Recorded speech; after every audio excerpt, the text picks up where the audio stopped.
How to log in Capital One online banking. Hey everybody, welcome back to Official Help Desk. In today's video, I'm going to show you how you can get logged into your account. So without any further ado, let us get started. Head over to your Chrome application from your device.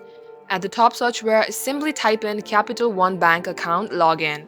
As you do so, you will see this first search result that says Capital One sign in.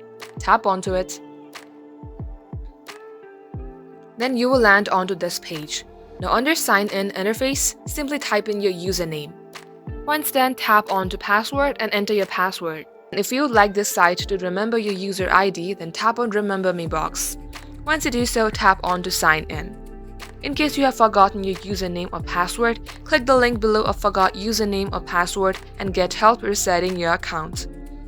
And once your credential matches your account, you will successfully get logged into your Capital One account. And this is how you can do it.